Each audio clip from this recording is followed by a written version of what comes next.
কালো চামড়া। আমার স্ত্রী দেখতে কালো বলে আমার মা আগে থেকেই বলে রেখেছেন সে যেন সকালে আমার ছোট বোনের রুমে না যায়। আমার ছোট বোন 7 মাসের প্রেগনেন্ট। মেয়ের যেন এই অবস্থায় কোনো অযত্ন না হয়, তাই মা ছোট বোনকে নিজের কাছে এনে রেখেছেন। সেদিন সকালে ছোট বোনের চিৎকার শুনে ঘুম ভেঙে গেল। তড়িঘড়ি বোনের রুমে গেলাম। ভাবলাম হয়তো ওর কোনো সমস্যা হয়েছে। ও রুমে গিয়ে দেখলাম সে আমার স্ত্রীকে বলছে, তোমাকে না বলেছি সকাল সকাল আমার ঘরে আসবে না, সকালে ঘুম থেকে উঠে তোমার চেহারাটা দেখলেই আমার মেজাজ খারাপ হয়ে যায়।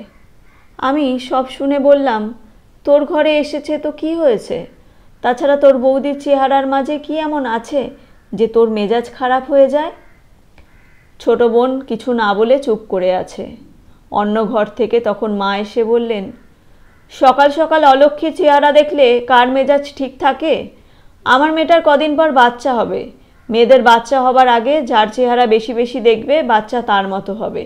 আমি চাই না আমার মেয়ের সন্তান তোর বউয়ের মতো হোক। দুনিয়ার সব মানুষ তো আর তোর মতো উদার নয় যে কালো চামড়ার মেয়ে বিয়ে করবে।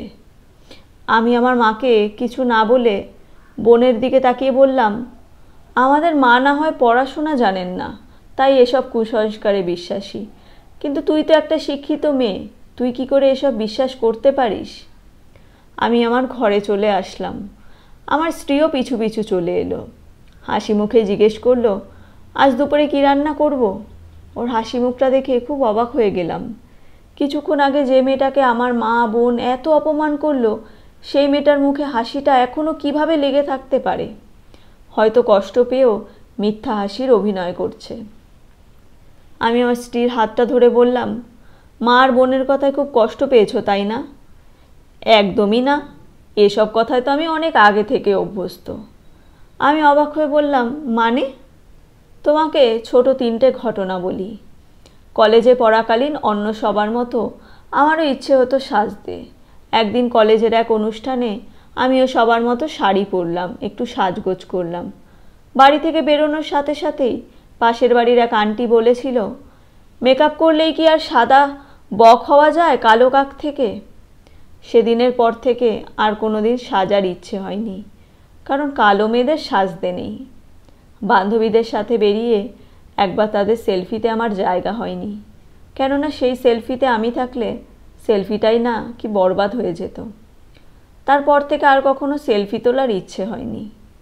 দেখতে কালো বলে একের পর এক পাত্রপক্ষ যখন বিয়ের জন্য না করে দিচ্ছিল, তখন আমার নিজের মা বলেছিল, এই অলক্ষ্মী মেয়েকে জন্ম দেওয়াই আমার ভুল হয়েছে।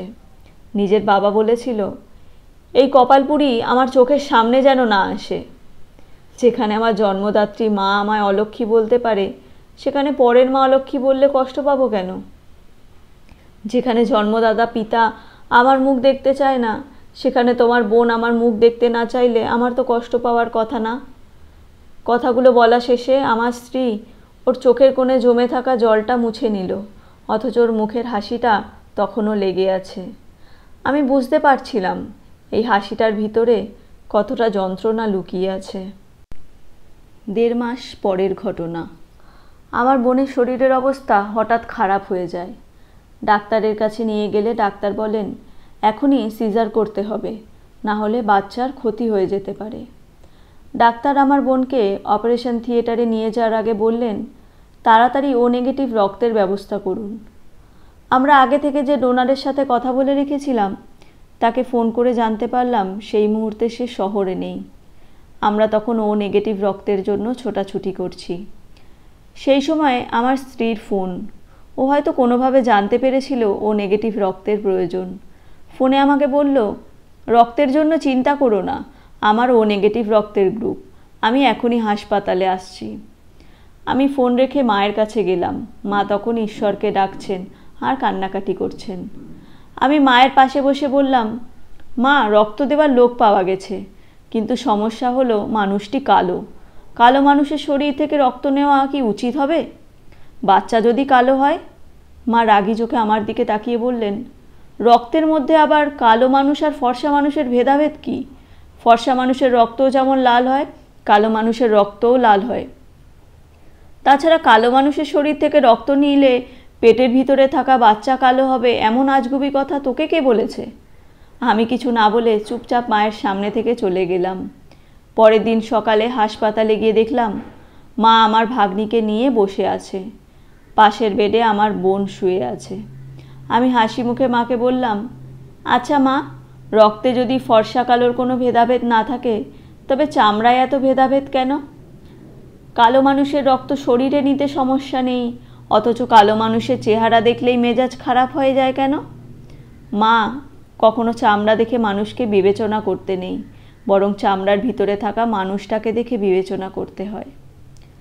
তোমাদের এত অপমানের পরেও আমার স্ত্রী মনে রাগ পুষে না রেখে বরং বিপদের সময় আমার বোনকে নিচের শরীরে রক্ত দিয়ে বাঁচিয়েছে। মা আমার কথা শুনে পুরো চুপ হয়ে আছেন। আমি পাশে শুয়ে থাকা ছোট বোনকে বললাম, যে মানুষটা তোর এত অপমান সহ্য করার পরেও তোকে বাঁচাতে সাহায্য করেছে তাকে সম্মান দিতে না পারলেও অসম্মান করিস না।